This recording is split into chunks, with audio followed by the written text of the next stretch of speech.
share this video. Share this video. Go in with that.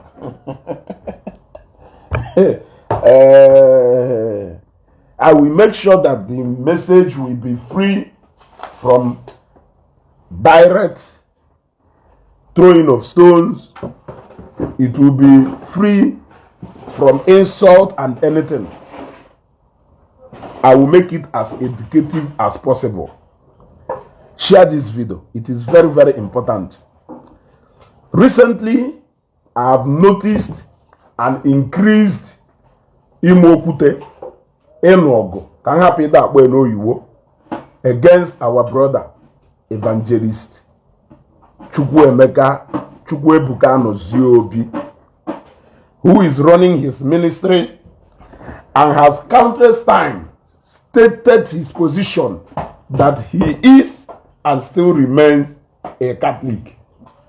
Now, over the time, what we have seen is increased ogo, increased imokute, increased ndokasiaho from his people who the Catholic priest and most people from the Catholic Church. Now I ask myself, why is it that the Anglican priests, Anglican bishops, Pentecostal pastors, cherubim and seraphim, whatever, why is it that they don't really care much? You cannot see any pastor from the Pentecostal churches talking against Evangelist Ebuka Obi. You cannot see any priest from Anglican church talking against Evangelist Ebuka Obi.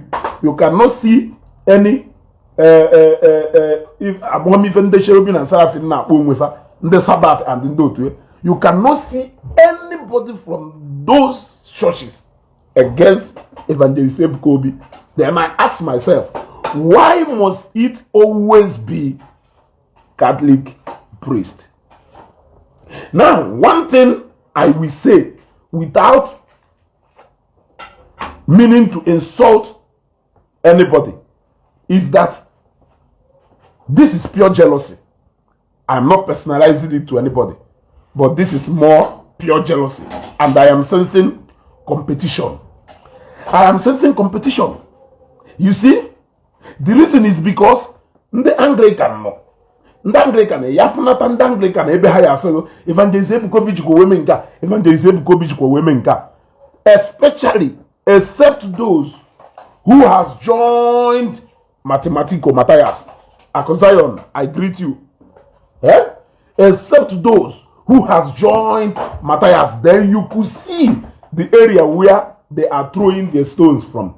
But you cannot see any Anglican priest, any Pentecostal pastor talking against Evangelist Ebuka Obi, except Catholics. It is a question that I want you to answer. Now, more especially Catholic priests, it is competition, it is clash of interest, and it is jealousy. Competition in the sense and clash of interest in the sense that some of them feel that congregations that should be going to Catholic Church, dedicating their resources and service to Catholic Church, that Evangelist Ebuka Obi take go away from the church. That is number one. Then number two, coming from most of these Catholic priests who are running something like ministries, you can hardly see just a Catholic priest in Akalonweyoka, Obioka, Okoka, or Kashamas, or now following church activities. You cannot see them against Evangelist Ebuka Obi. It is those people who are into this charismatic kind of ministry against Evangelist Ebuka Obi. That is jealousy. However, Father Nwebe will problem with Evangelist Ebuka Obi talking about his virginity and throwing it as a challenge. He did not mention the name of any priest, but addressing generally both pastors, Osiro edina na nwanyị, because he wasn't talking to pastors. He wasn't he wasn't really addressing the reverend fathers. He wasn't really addressing the reverend fathers because him himself is not a reverend father. He is throwing, it's not even a challenge. He is more like addressing the ministers. He did not say you should not get married. He did not say you should not do anything with any woman. But he is telling you what him himself has done. Now he is asking you, can you do this kind of things? How many of you can do this kind of thing? It is not a challenge.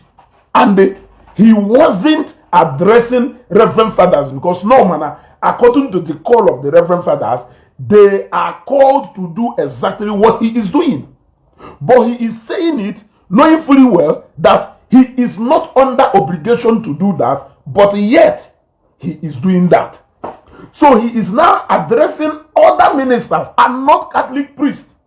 But because of that interest in the Catholic Evangelist Ebuka Obi, people like Father Nwebe decided to come out using every avenue possible within the social media to go all out on this man who has always shown his dedication and loyalty to the Catholic Church. However, let us even assume that an Evangelist Ebuka Obi threw that challenge, because I have heard people saying every time, always throwing this thing back at Ndoka and this. Yes, you might be right, but let me tell you something. Over the years, months, and then the time passed, Matthias Ezako has constantly called the Catholic bishops Ndohi. He has constantly I am begging you in the name of God, please, can you follow this program? Follow ye. Leave that advice. I've already stated that in the first instance. However, if Father Nwebe brings issue to the Facebook, we should sort it out in the Facebook. Yes, if he has taken it to the Catholic Church, I may not have any business to go there, because number one, I am not a Catholic. Number two, I shouldn't go and meddle into the affairs that is left for the administrators of the church to handle. Are you getting what I'm saying? So, for the mere fact that it has come to Facebook, and me being a blogger, I have to address it without insulting anybody. Hello? Yes.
So,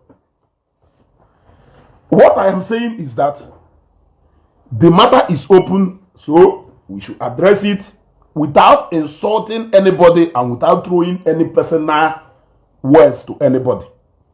But let us tell ourselves the truth. Matthias Ezako has constantly, before the camera, called the whole Catholic bishops Ndohi. Do you want me to play the video for you? He has called the whole Catholic priest Ndohi, including Reverend Father Ejike Membaka. He has openly called the Catholic Church, the Anglican Church, and the whole Ndoka, Ndobu Mado. Where are you people? Kelebunu niile no. Uno fucha such videos une mechi shono. Evangelist Ebuka Obi kwugari hono channel na Facebook. Unu niile amasta. If they defend the what I cannot understand. Evangelist Ebuka Obi is not a threat to the church. Matthias is. Matthias is.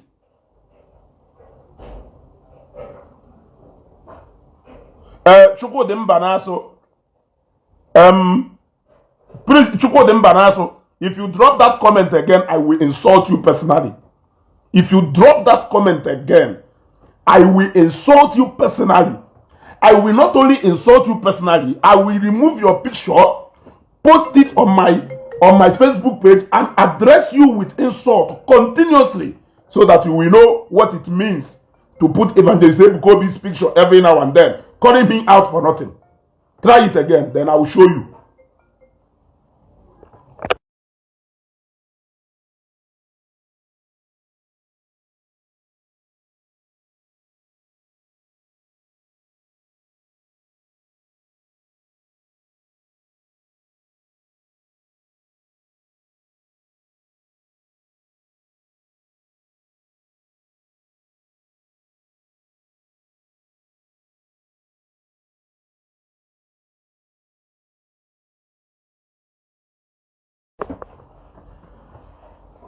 So, Chukwudimba Naso, I have given you that respect. I hope you will reciprocate. You are saying ordinary Ebuka Obi. Ordinary Ebuka Obi. A man who has millions of people under him, taking instruction from him, listening to him. You are calling him ordinary. How many of your single priests will people do loyal to him like Evangelist Ebuka Obi? I'm asking you. How many of your priests in that Catholic Church, how many of a priest like this, well, millions of people who are taking it directly from him? I am asking you, how many of them? How many of them as a single individual sit under the population of people not there to Zion? Evangelist Ebuka Obi wo ordinary. Onto akunu se insult onwu na akpari ya kita. Ese na akpari eku gidono oku kita kutoku father emwanie. Look at kisi we mani. But each of the Evangelist Ebuka Obi na insult at will when millions of people who are under him, who love him the same way you love your priest, who respect him the same way you respect your priest. Yeah? Father Nwebe every day kahana mapata kelu afa onye nkeni. Father Ugu, Father Oluoma, name them. Father Kelafankano obodo Igbo. Kelafankano obodo Igbo. Every day kahana mapata na Facebook. Now when you go after this man, you are forgetting that this man will millions of people who are under him. Huh? Now when they insult you, now you will come up and start saying you are insulting a priest. He may not be an ordained priest in the Catholic Church, but he's an ordained man to some people. Yes. I am asking you.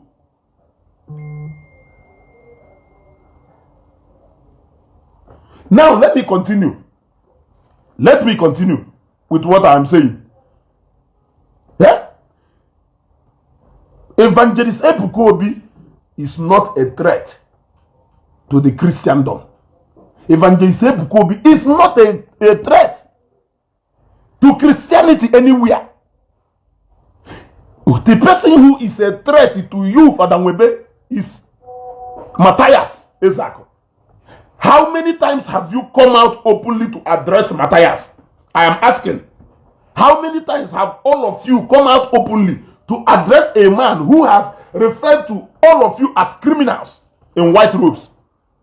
He has personally called out Catholic bishops the same way you are after Evangelist Ebuka Obi no Kugariono. Ebuka Obi Kugariono. I am asking you, do you want me to play tapes of where Matthias is making direct accusation at you people? He has called you people criminals. He has called you people Ogumado. He has insulted your bishops. He has insulted your priest. He has insulted Father Mbaka. He has gone all out to unleash honor on you people. Is that not the Catholic Church that I know? Is that not the Catholic Church that I know again? Hello? Yes. Okay. You will see me now. You see? Ajojo kan na ajo nu ndebe mu.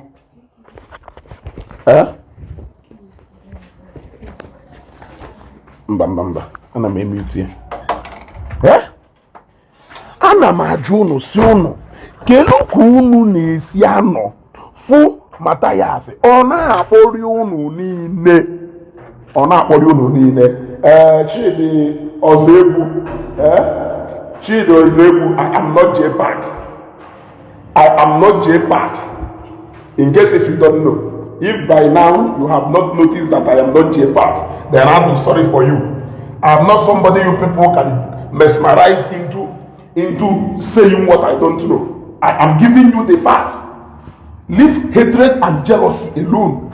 It will not help you. Leave hatred and jealousy. It will not help you. Yes. If nafu ebunu nine no hatred and jealousy. Yes. All hatred and jealousy. I don't know why this man Juewulu the Catholic we finna fight here. I'm on me.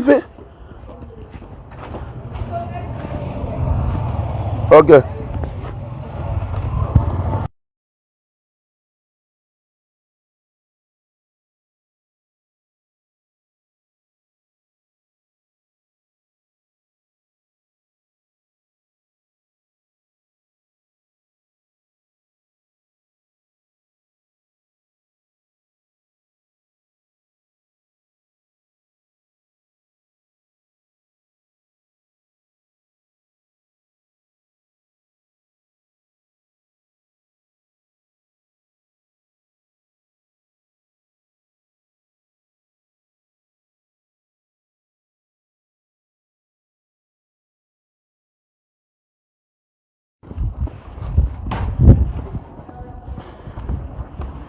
Ezugo.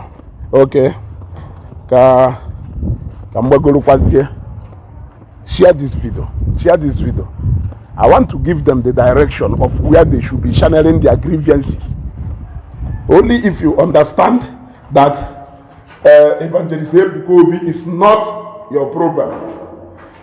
Amelia, that is your business. It is your business.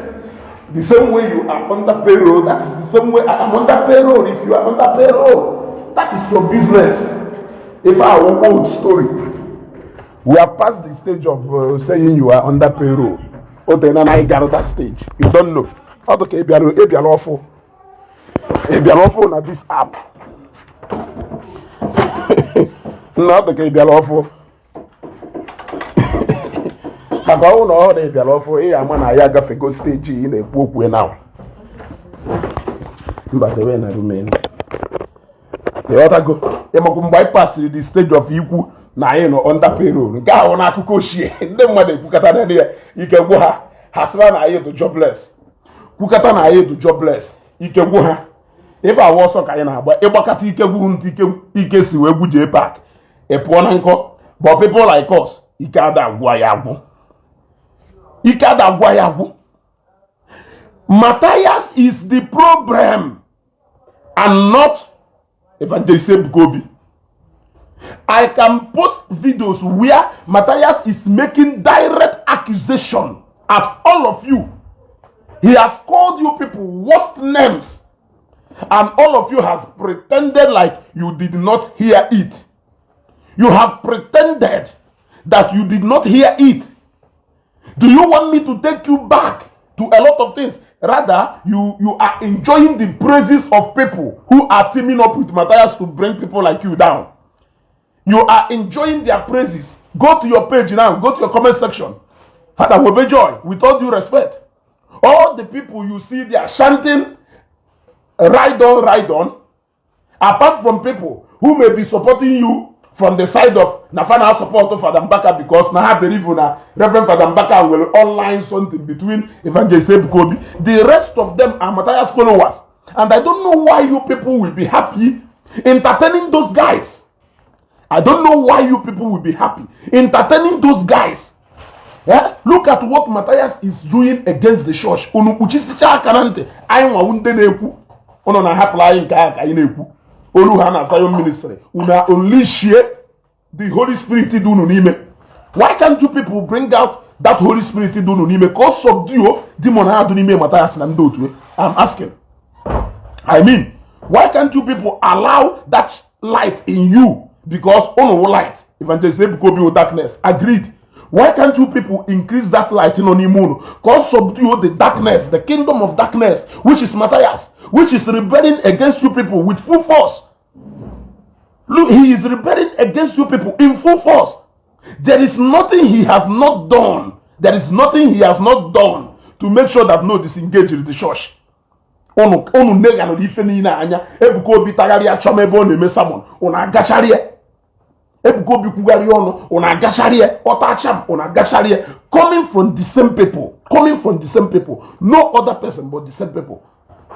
Ndị ọkpọrọ ndị nkeye, ndị ọkpọrọ his people, the Catholic Church, not Anglican, not Pentecostal, not any other congregation, but the Catholic Church, not just members mostly, but the priest.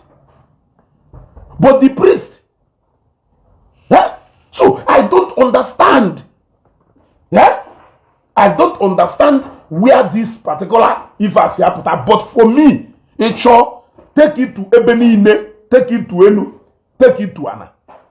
I see jealousy. It is jealousy, it is competition, you gotta go, and personal interest. Looking at the congregation, the multitude of people na be there, unu feel no okorona the whole members in a Catholic Church. It can only be that. And looking at the way he is performing, unu feel no the project is your way, no carry the Reverend Fathers. Otherwise, the message Ebuka Obi talking about him being a virgin or what does it have to do with you that is a priest? When he said what he said, did he mention priest? He never mentioned Catholic priest. He only said that thing openly to those on Agua. He said, this is what I have done. Can you do it? He wasn't talking about you. He wasn't making reference to you. So him not being an ordained priest, faced with the obligation of remaining a virgin, who decided to just put himself through that. Let those he's talking to respond to him, not you. Do not allow people to use you against your own. Evangelist Ebuka Obi is your own. You should treat him as such. If you want to see people who are rebelling against your own faith, they are Matthias and his group. But what you people do is entertaining them against your own people. I don't know what to say about it. I went to the comment sections. All the demons I am fighting against on Facebook, they are all there telling him to write down. The only priest higher like in Owa, the only pastor higher like in Owa, whom go on and preach against Christianity, against the doctrine of the church, and against Evangelist Ebuka Obi or any pastor.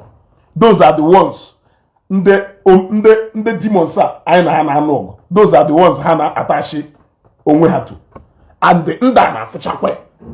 Hana fuchakwe. Unakana ako. You gotta go. Like I said, I am not going to address anybody personally. I only decided to mention Father Ugu and Father Nwebe because of the ongoing saga. You are coming out challenge. When are you going to challenge Matthias? That is the question. It's either you challenge Matthias or you concur with him. Na bishops and Catholics and the bishops and the clergymen, let me not mention the congregation, that they are criminals. It's either you challenge him or you concur with him. Or are you confirming to us Matthias in Yeah? Do you want me to actually play that video? Let me look for that video. If you are up on if you Nwebe, Evangelist Ebuka Obi no. Onye ọ na ewepụta knowledge ya ozugbo. Yeah? Ka m chọọ kịta. Na enu.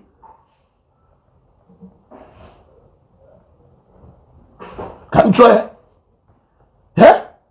Unu emechi ọnụ.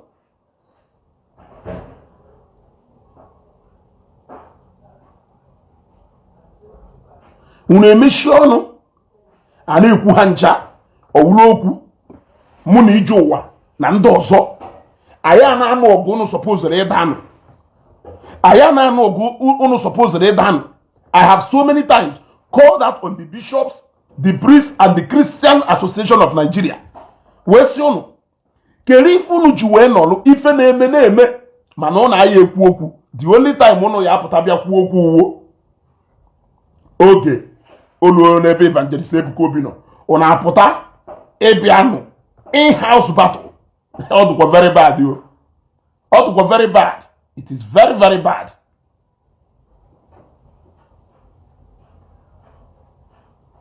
Ọ dịkwa very very bad.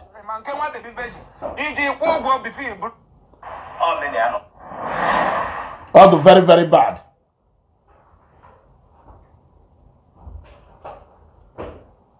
Good morning, good afternoon, my people, depending on the time factor. I'm going to see you. Kono fuebe. Krechi yazelo. Biko achonti genti ni yawana yonwoke bo. Kamalo no eba. Mazi Soludo Mwambafo, His Excellency, Executive Governor of cannot condone those guys. So when they walk up Soludo, our governor, and my do. If he will get an igame, Kinya Miabolo, Biko, irregulate, and the Tibia, and the pastor, and the Reverend Father. Reverend Father, they only for you. I had their malo.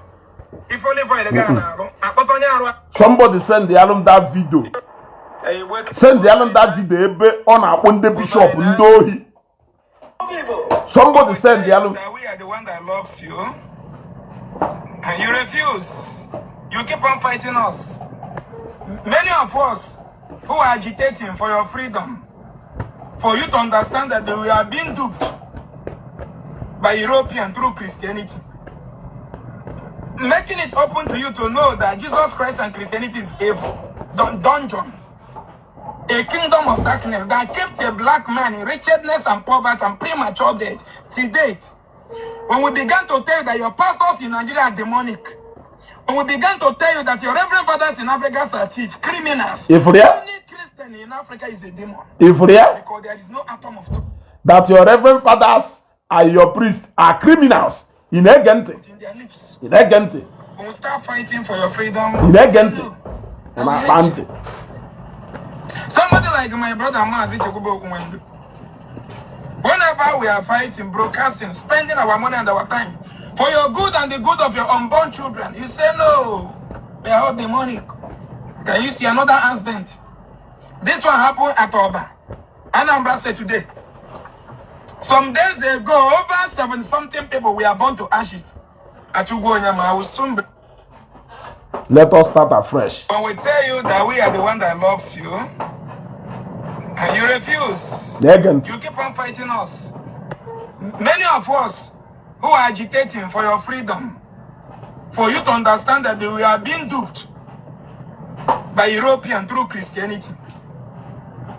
Making it open to you to know that Jesus Christ and Christianity is evil. Dungeon. A kingdom of darkness that kept a black man in wretchedness and poverty and premature death till date. When we began to tell you that your pastors in Nigeria are demonic, when we began to tell you that your reverend fathers in Africa are thieves, criminals, any Christian in Africa is a demon. Okay. That your reverend fathers in Nigerians are criminals, demonic. Look, let me tell you people. Obru no na choro end this madness. Eh? Eh? We will join Matthias with full force. I think if you go join all Matthias, it will be disaster for you people. There will even be nothing again to struggle. If I name father, Matthias is shaking the very table you are standing on. In Oleba, naturally, Ebuka Obi, say Ebuka Obi go women go, Ebuka Obi go women go. When have any of you ever replied to Matthias? I am asking you. Matthias has said all the unthinkable things about Ndoka. He has said all the making direct accusation. On to send that one on my bishops. From my bishops. Na akpọ mando kochukwu. Na akpọ ha ncha niile ndị ohi. Yeah? That man or this one.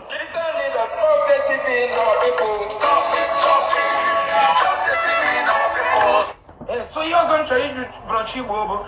What's in Andocha with the lie? Will buy my money. I command you. Oh, wait.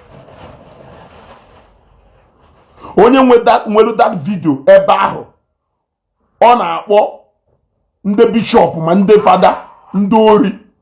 Send them that video. I will look for it and I will post it after this broadcast. Yeah? Unu wene galo ya anya. Yeah? We will Evangelist Ebuka Obi day in day out. Ndị fada every day. Evangelist Ebuka Obi jikwa wemenka. Evangelist Ebuka Obi jikwa wemenka. Father Nwebe joy. Biko kan na yo. I want you to respond to Matthias one day. Respond to Matthias one day. Kande merana buzo okwasi na onwu zuo ike na ahụ. Valley Emelie, one more comment from you. You are out of this page.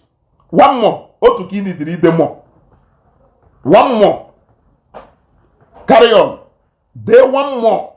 You are off this page. Take your obsession to somewhere else and not here. Take your obsession to somewhere else and not here. You are not a Catholic. You are not a Catholic. No. I think that is what we need to do.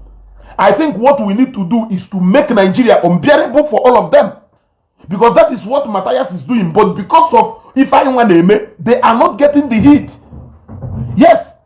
It is because of people like us that they are not getting the heat. Therefore, have feel so comfortable fighting their own. It is because of somebody like me, Ijowa, and the rest of us who have stand in the gap. Ne enlighten against Anya Matayasina Pechisiha. That is why they have all the time in the world to be reaching out to Evangelist Ebuka Obi. If not, how can Ade with the direct hit from Matthias? None of them has ever responded to Matthias one day. But they are always quick to rush to Facebook to come and address Evangelist Ebuka Obi because no na ena azana. Ona na azana kumule go no na azo. Kerifo no na ena azo. We might all as well join Matthias in his gospel so that you people will be ready to respond to us. We will join Matthias and unleash that message on a preach on you people. We will help him to address you people. Yeah? Ihapulu onye na-akpọ onye ohi. Ihapulu onye na-akpọ onye ohi. Na-ejekwa onye na-ekwuru onwe ya okwu. Ihapulu onye na-akpọ ogbu mmadụ. Na-ejekwa onye na-ekwuru onwe ya okwu. Ihapulu onye na-agbaghị that you will exist no more. Onye na-ekwu na ọwayo wifu unu na-ekwu. Onye na-asị na unu na-egbusisi ndị mmadụ. Onye na-asị na ọwayo ka eji unu wee bịakwu ndị mmadụ. Ihapụ onye ahụ. Ịchọpụghị address onye ahụ one day. But abagari na page sunu niile every day Evangelist Ebuka Obi Zion jikwo wese Ebuka Obi jikwo menka Ebuka Obi jikwo we menka mana Matthias na-ekwu okwu unu emechisi ọnụ or are you people enjoying his message? Your silence on why that Matthias is right after all. If what you are telling us is that Matthias is right after all, we are going to join him. When I join him, ono ya do so shocked. Join no Matthias, ono ya do so shocked. Oh no, you are too so short because I will even tell Matthias no my phone name. Enough of all this. Yeah? Enough of all this. Yeah? This is gradually becoming so childish and the funny. Yeah? This is becoming so childish and funny.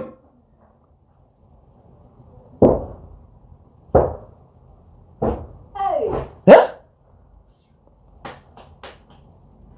Stephen Nnamdi, ọwụrụ na-epụọ na this broadcast ozu ese na ha na ife ọsọkwa nya wụrụ na muji ọsụ mmiri agbuchisi phone a niile ịpụọ na this broadcast ozu ga drop ebe ị nọ immediately ịchọtara ya m ọsọkwa nya wụrụ na m na-anyụ ma nsị ebe m nọ wee karịa ya ụwụ na ịya ada abụọ nụ data nọrọ ebe a na-enene m. That is to show that na inwe ha amamife ịmaghị ife inweho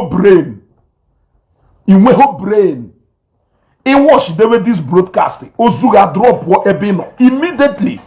I challenge you nke a ka nji wee karịa try here ka ifu no nke a ife nji wee karịa egosigo ngụ number 1 thing nketa nji wee karịa ifu na m ka ọsọkwa emu na anyo mamiri hia na anyo si hia na edina hia ihe eji data iji ego ugota ngujikwa ego ojego data ahụ but ihe anọ hia na watch him.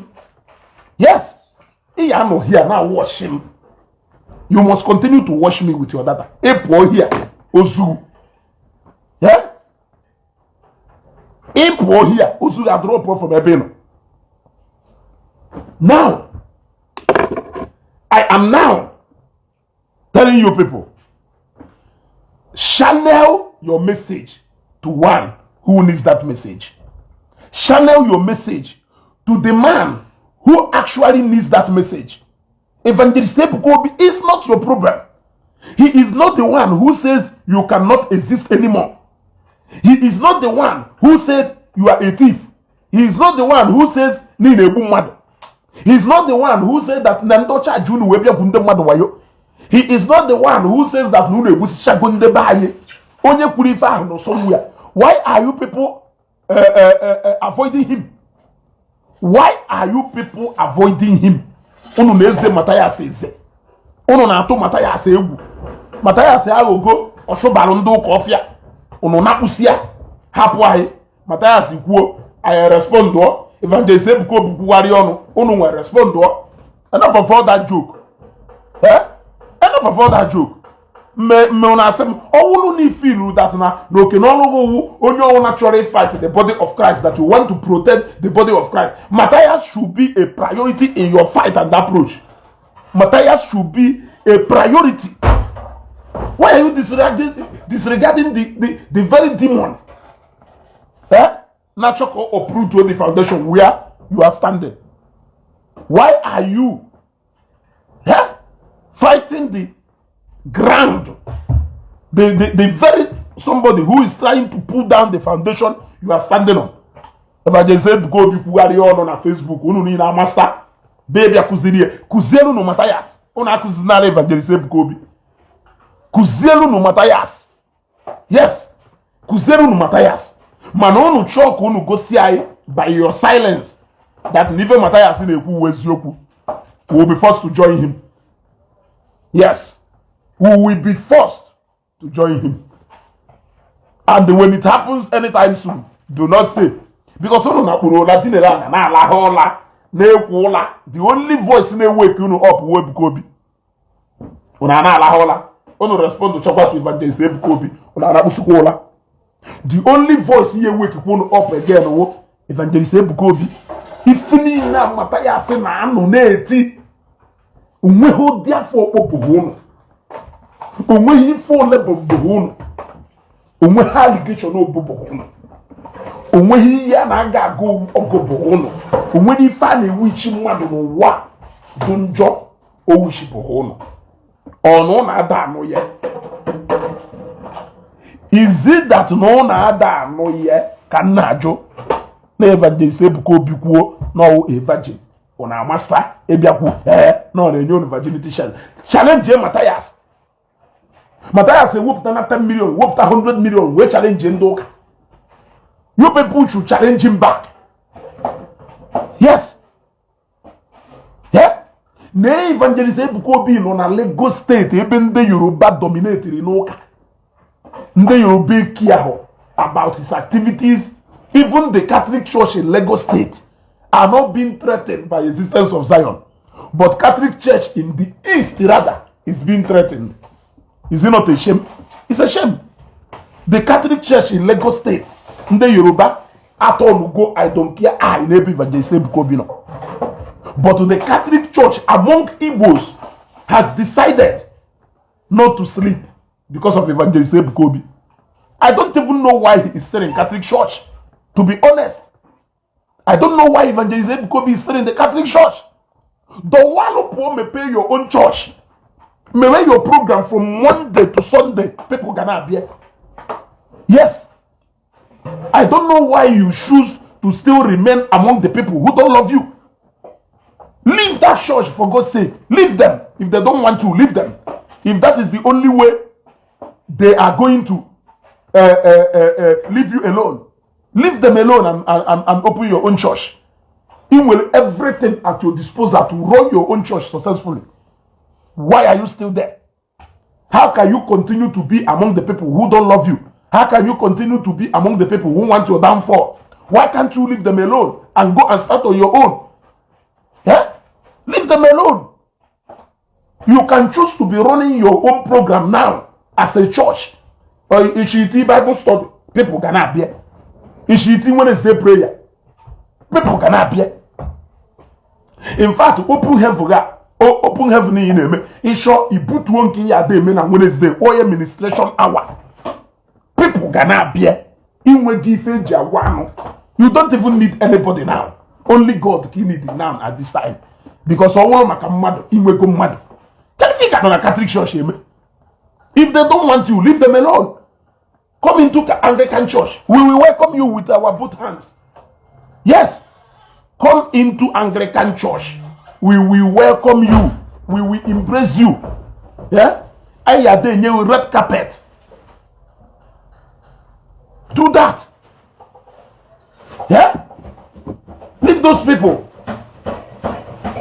Every day, Ebuka Obi. More among Catholics, not even Anglicans. Leave them and join us. Shedi Kobi Emmanuel is running his ministry. How is he run successfully? Christian Chukwano is not even a priest. But he is running his own. A man Zewi ha run comfortably well. Nobody interferes in their activities. Anglican church. Yeah? Why is your own giving the sleepless night? Oh no, make a vow to God and appeal to God over God. Though he listened to us. And don't worry if I hear him lie. Appeal to God to say, God, please, I did this, but give me another direction. God will redirect you to another place. Yes. All knows how to see here. Google map, you are redirect you. Google map, you are redirect you to another place. Huh? Why are you people giving Matthias so much ground to be talking down at the church? Why are you people giving him so much ground? Oh, no, when they heard that young man. Oh, no, when they heard that young man. Oh, no, when they heard that young man. Yeah?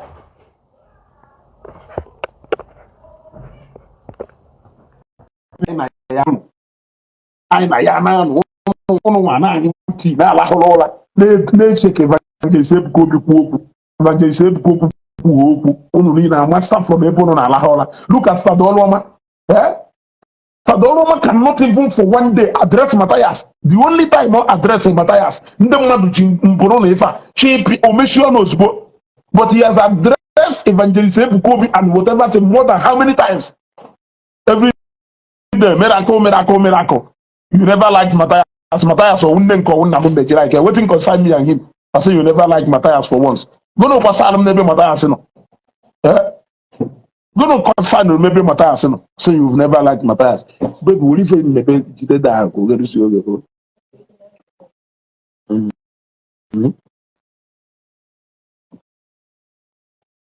I say you've never liked Matthias for once. When you call me, I like you. Or my family member, go live on a very special. Me, I like you. Yeah, I'm asking you. Yeah. I have never heard Kelu Father Nkano na Father Angelo addressed Matthias for once. Rather, he will be joining him. Yeah? I've never heard Father Ugu address Matthias for once. I have never heard Father Nwebe Joy address Matthias for once.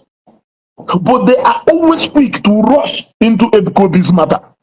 Then the way Hasian on Facebook have even you will think they are actually sleeping each time Matthias in a group. So their silence can only mean one thing, which is gonna na Matthias is the right. Leave on him. Hello.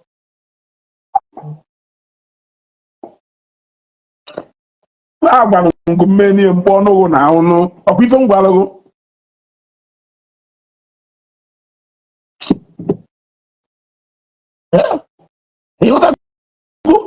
With the way Hasia do quick he jump at trending issues about Zion, you will ask yourself, is it that na father for activities of Matthias Mazidibia? Here, the light of Africa has almost dismantled the Holy Bible with lies. I have never heard any of them one day addressed here. I have never. Is it that they don't know that that Bible he had in a dismantle, that he's actually deceiving some people into believing in that book, reducing it to a common story book? Eh? On a father for you? Eh? I am asking you.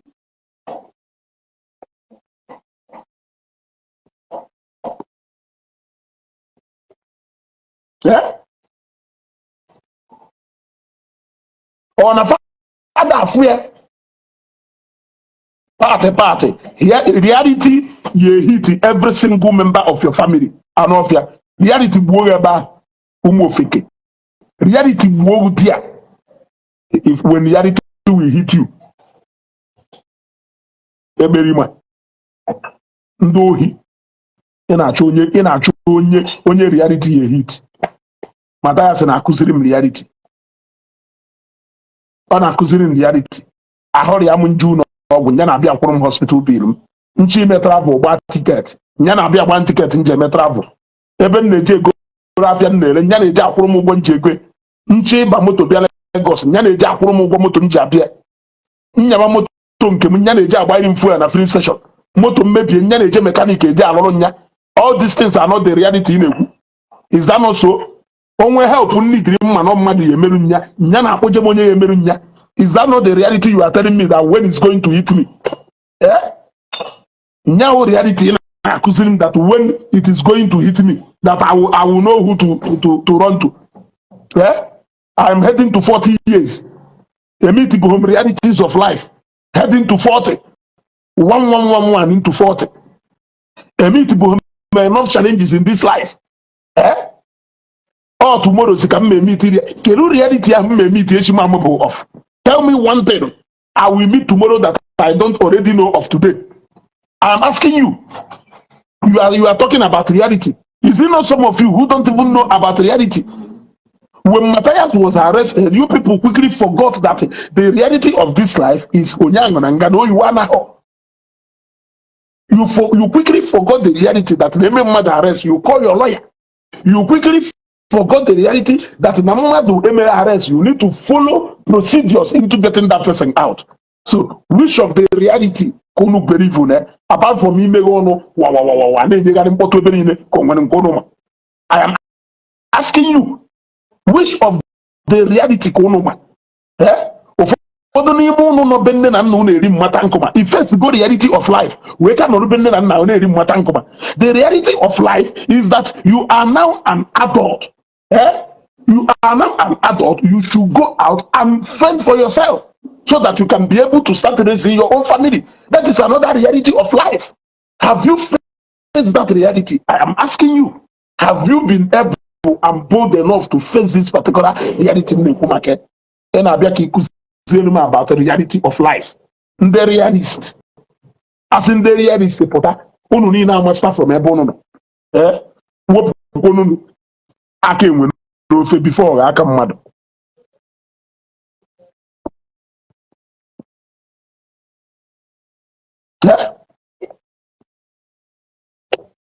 wepụ na aka enwe n'ofe before aka mmadụ.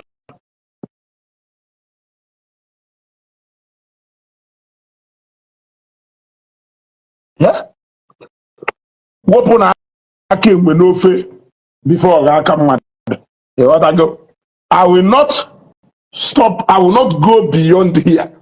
But one thing I'm saying is that I am waiting for the day all of you will be bold enough to talk back at Matthias. Until then, Matthias has proven to all of you how strong he is to Ebono. So Ebono Nwebe Ebuka Obi. Matthias putona anapuo, Mazidibia putona anapuo. Even he had a small boy of yesterday. Some of you people who are reverend fathers cannot talk to Ehud as a son. You cannot talk to Ehud as a son. You allowed that little boy he talk to him father to son. And so many of them, somebody to allow such people, their souls may perish. You are not interested in redeeming their souls, but rather you are interested in business. Evangelist Ebuka Obi, I am asking, let us have an honest conversation, an honest discussion. Okay.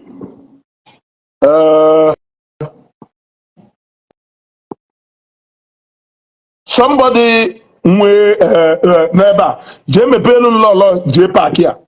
Ka emalu page dey far before I talk. Okay, let me do it myself.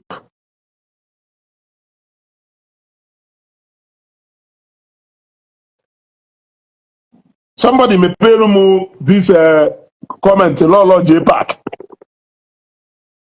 Open it with your phone. I want to know who is okay. I've seen it here. Somebody mepelu nya. Those Emmanuel Biko onwere comment drop ebe lolo J Park say when is queen going back, when is your queen going back? I want you to go and open that particular page. Ka ịmarụ no page nchede ife a ọ no fake account, gwa m no fake account. Somebody je mepe lolo J Park onwe ye mepere nya mepe.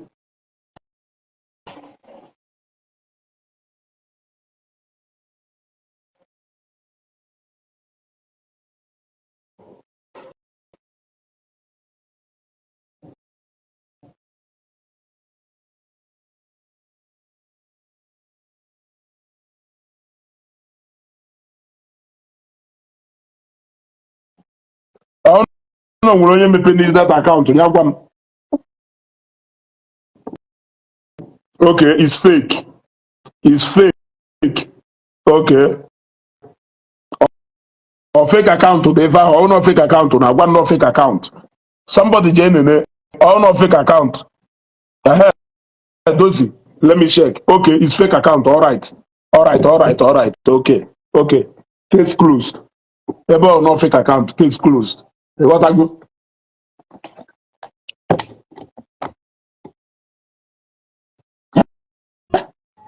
Ishefu na ka ngwa reverend father na-ekwu okwu that other reverend fathers are also talking in favor of Zion. Who says we must all listen to you? Since you have decided that the only way you are going to show that the kingdom should be marching forward is by disregarding Matthias and going after Evangelist Ebuka Obi. That is competition. There are other pastors who are doing what. Go and talk to that person. You cannot talk to that person because he were any interest there. Only one pastor the other day. Somebody that day na Facebook of pastor address that person. You cannot address that person because you don't have any interest there. There are so many pastors. Why did you not address that person? Because you don't have any interest there. olu ha n'ebe Evangelist Ebuka Obi nọ because na ịma na ụnụ na-azọ mmadụ, ụnụ na-azọ members, ụnụ na-azọ ego, ụnụ na-apụta. So Evangelist Ebuka Obi wụ the only onye nwe ministry n'ụwa ụnụ chọrọ ịda adreesị. Ndị ọzọ niile, during the time of Pastor Jeremiah, none of you spoke. During the time of Pastor Jeremiah, I did not hear any of you utter a single word. Did you see any of them utter a single word during the time of Pastor Jeremiah? I am asking you, Pastor Jeremiah is somebody with huge numbers of people in his church. Did you hear any of them utter a single word during the time of Pastor Jeremiah saga? The answer is no. I don't want to make bam bam bam. Enough any of them there? The answer is no. All these pastors who make us big congregations, during the time of Apostle Joseph Suleiman, did you hear any of them utter a word? The answer is no. Because this is where they have interest. That is why in Nwebe, Evangelist Ebuka Obi leave the Catholic Church. Leave the Catholic Church. Those people don't want you. You can't continue to stay in the midst of people who don't love you. On the video, post to Nwebe. I want you to read in between the lines on what happened in that video. The hatred is so much that there is nothing this man can do that can ever make them to like him. There is nothing this man can do that can ever make them to like him. I got into criticism. Hello? Hello?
So hapụzienụ maka ndị ife na-ewe m iwe. Enwere m a lot of Catholic friends, but o nwere ụfọdụ, you will not like anybody to make any reference to your priest. You don't like it. You don't like it. In fact, mmadụ kwugide okwu Stephen Nnamdi ịpụọ here. In fact, ịpụọ here, ife ifele ebe aka nọ wee carry on. Ebe aka nọ carry on. Mma anọ here na-agbọ ka nkụta. Ị nọrọ ebe a ka ofeke na-ege m ntị. Ị nọrọ ebe a ka okpo nọrọ etu a na-ege m ntị. You cannot leave. Eji m ọgwụ n'aka.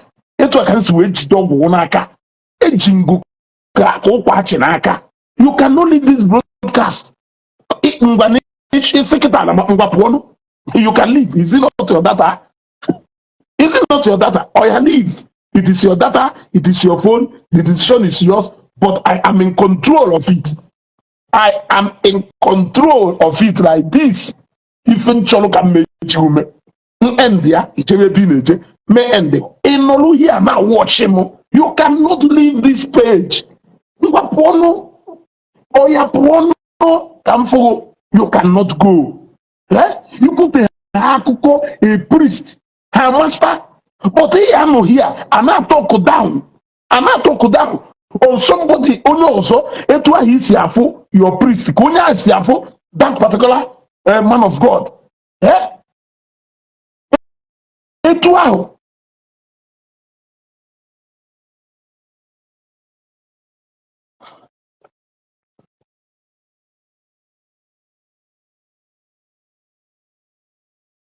mana emitụrụ nye emitụrụ chi ka ọ dịrị ọgbara ugo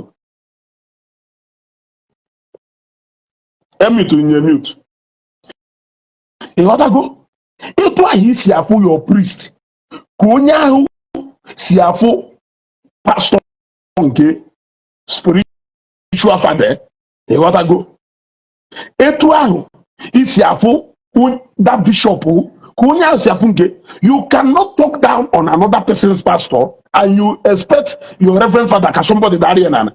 I have said this countless time. We are not Catholic. I am not a Catholic. I am an Anglican. Onye ni nwere ike ọ bụrụ an Anglican ọ wụrụ onye Pentecostal. Onye nke ọzọ nwere ike ọ ya onye Pentecostal ọ wụrụ onye Sabat. Onye nke nwere ike ọ ya onye Sabat ọ wụrụ onye ife mere anyị niile ji wee wụrụ ofu because we worship one God. And onya melum na mpụta for even if anyị na-akpọ ndị ụkọchukwu anyị wụ reverend ọ ịkpọ ha dadi mana ife unu nwa na-akpọ nke unu uwo fada mpụtakwafu reverend fada akpọ nya fada ife nji akpọ fada ahụ onye Catholic mana ife nji akpọ fada wụ because na anyị niile the same body of Christ. So therefore, your leader should be my leader. My leader should be your leader. But what of a pụtasị ebe a na-ekwu okwu ụkọchukwu ịkọtọ ụkọchukwu ekwu eziokwu fada esi no na m enweghị any right ikwu okwu against the reverend father. Are you not a joker? Are you not a joker? Ịpụta ife ebe a na-ekwu okwu pastọ mmadụ. What your reverend, what your father means to you is what his pastor means to him. So you have to be sensitive on how you talk about such issues. If at all you have respect for your own clergyman. Ndị niile efolo nwere something in common. Ha nwere millions of people that respect them. If you disregard the plight of those millions of people that respect them, then you want all of us to come and worship your own. It doesn't happen that way. You throw your emotion aside and let us use sense here. Then we join. You cannot help joining us go Global TV. Ebak ife na-eme. Ebak nke ife na-eme. Ịghọtago? Ebak a na-ekwu eziokwu ahụ ịchọghị ịnụ. Yes. Ọ bụrụ na prophet owu prophet Emeka. I mean respected prophet Emeka. Onye ọbụla chọrọ ịchọwa okwu nwa gaa ije bi ebe prophet Emeka nọ omeka gogo ọnya nke nwe wụrụ pastor Ebuka iwe esi na pastor Ebuka awụ onye ala mana mmeghepụ ọnụ ka mkpọ before m ekwuori prophet Emeka ibunigo mma ịmụ ha na-eje aya ebujewu n'ọgwụ je mmadụ ife na-arịa. Let us respect each other. Let us respect each other's faith even as followers. As the same people not in the same body of Christ. Let us respect our different faiths and with doctrines and with different ways people are worship their own. Respect other people's own so that they can respect your own. That is the golden rule. You people should leave Zion ministry alone. Hey, what I go?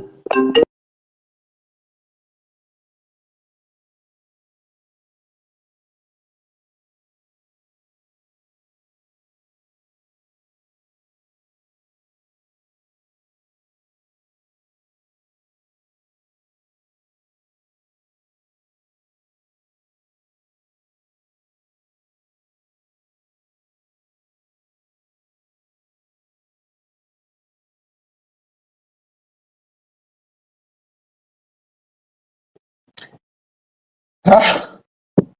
Okay. Achọghị m ịma na ọwụ a priest na ọ nọghị a priest. Biko ndị na-adị send them inbox ọgwụnụ fụrụ onwe ha onye insult. I just addressed everybody equally. Let us respect each other. Bikonu. Yeah? Bikonu. Bikonu. Adonis Chrysanthus, you don't even care about the weak people praying for food at your ministry.